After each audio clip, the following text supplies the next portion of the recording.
Hello, I'm Troy Morris from Cincinnati, Ohio. We've got a 2005 Holiday Rambler Endeavor 40 PDQ with the RR8R chassis under it, and it's got 51,000 miles on it, and we've got the handling problems that is basically a problem with all these RR8R chassis. So today we're going to install the Monaco Watts LLC front suspension, rear suspension links, and then the rear crossbars on the trailing arms on this unit. So we're going to get ready to take off and go to the shop and get this attached. Okay, here is the rear links, Monaco links kit.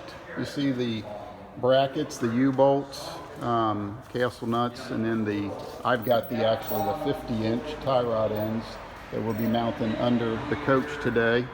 And then the important thing, this is the RR8R Monaco chassis.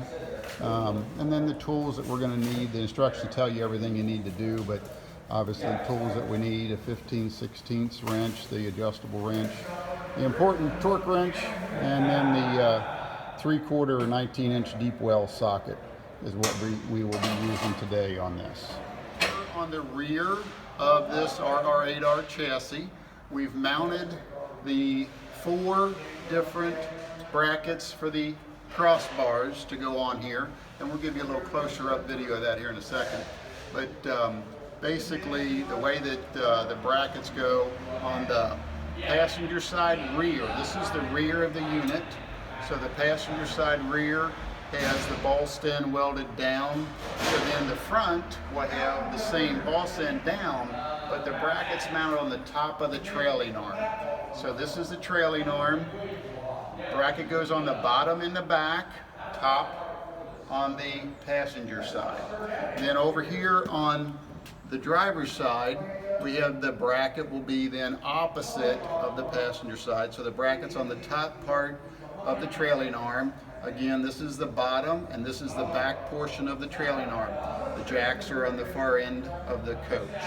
This then is the front part of the trailing arm, and the bracket will be mounted on the bottom here. And then we're going to put the cross braces up here. I'll go ahead and slide a crossbar in here, and then we'll have to adjust that a little bit. And then we have the other crossbar. Of course, we've already put the tie rod ends in here, and we've left everything loose on all of the brackets so that we can make sure that we've got everything where it needs to be. Now this is not at ride height. I wanted to show you this is with all the air out. This stuff needs to be all mounted at ride height, so we're gonna air the suspension back up and put the air back in the system so that we know that we have all the clearance everywhere that we need. But this was going to be the lowest point of the bracket, so we wanted to make sure we had them on properly first.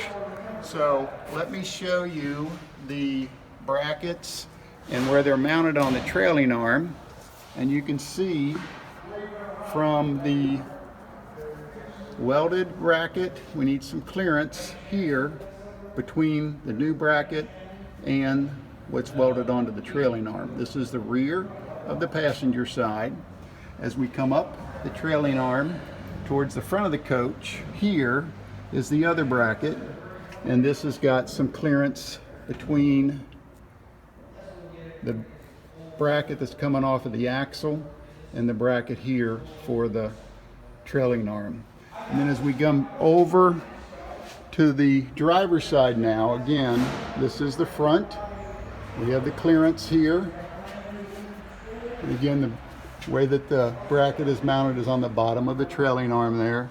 And we come back the trailing arm, and we come back here to where we've got some clearance again between the bracket and the trailing arm. There. So we'll go ahead and air this thing back up now and show you, once we've got it in the air, how it's looking. Okay, here we are with the completed rear suspension crossbars. This is the front of the trailing arm on the passenger side. You can see the clearance that we have there.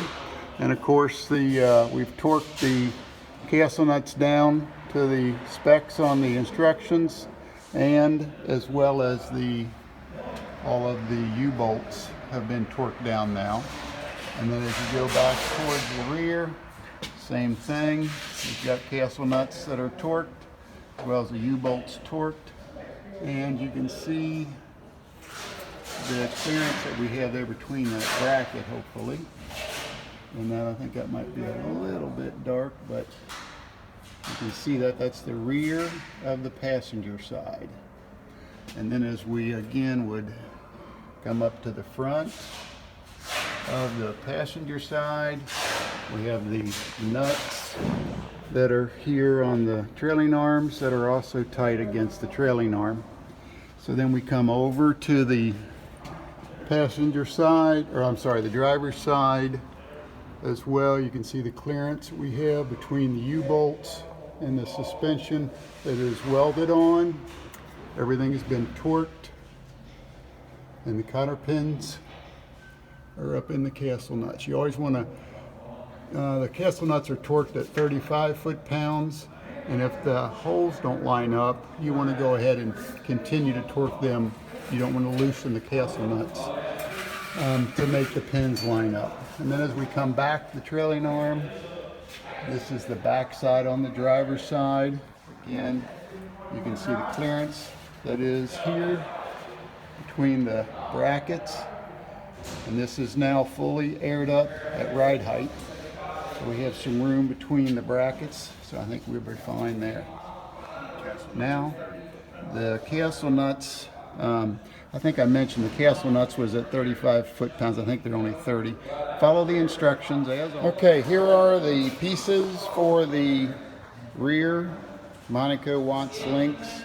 We've got the brackets that go on the frame here. We've got the tie rod ends here. I've already added the tie rod ends on the end of the link. And we've got the center bracket. The bracket is going to mount that up to the frame bolts. Obviously, this is all of the instructions. You want to follow everything on the instructions and all the cautions that's there. And then, of course, the wrenches that we're going to need, the 9/16, 11/16, the 15/16. We're going to need a couple sockets, the 11/16 and 3/4 there, and then the crescent wrench, of course. So we're going to start installing all this up underneath the coach. We'll be back. Okay, here we are under the coach installing the rear Monaco link system. I wanted to show you the bracket that mounts to the H-frame on the passenger side. The round mount where the tie rod end is going to go is mounted on the top of the H-frame. This is the top of the H-frame, and that's where that goes up there to mount the tie rod end to come across there. This will be the back side of the H-frame. You see the bolts going through the bracket there. This area right here is the cargo bays, and this is the bar here, the 3-inch square tubing that we're actually going to mount the chassis center link system into. So it goes from side to side here, goes in between the cargo bay and the down bar here. And then on the driver's side, the bracket hangs down off of the H-frame where the tie rod end goes here. Got a little glare there where the tie rod end goes into the bracket here. This is the back side of the H-frame towards the back of the camper. So what I've got is the center bracket that we've got to put up here in between the H-frames, or the cargo bay frames I should say. So let me grab this and slide this up in here. I'll get my cameraman to hold on to that. You got to kind of slide it in on an angle to get this up in here. Wiggle it in there a little bit, and you can slide it over, and then we've got that. We're positioning it with the brackets here. We've got the two brackets here, so these will end up going right up here. We got top and bottom brackets that'll be going on there. So One of the other things I wanted to point out that I saw, if I can grab the camera back real quick, is the grease fitting for the center camber here. You want to make sure that's pointing down so you can grease it. You see that's pointing downward now. So when this is in the center position where it needs to be, then we'll be able to get the grease gun up on that. So we're going to mount these brackets on here and then get the tie rod ends up where they go, and we'll get back with you on this. We are under the rear of the coach on the passenger side. This is the bracket. It's mounted with the welded boss to the back of the coach, and the tie rod end comes over and mounts onto the bracket. This is the front part of the H-frame. This would be the rear of the H-frame. Here, it's kind of hard to see some of this, I think. So then we have the center section, the bell crank here. So the tie rod ends is up here on the top, going over to the passenger side of the H-frame. And then as we came over here, we actually had to notch out this gusset here, down here, for the passenger side. As the coach was aired down, we had that was hitting this bar that goes here for the tie rod ends, so we had to notch that out. It's kind of hard to see that, but that's passenger side. So then we come down to the driver's side. It is below the H-frame. So center ball crank over to the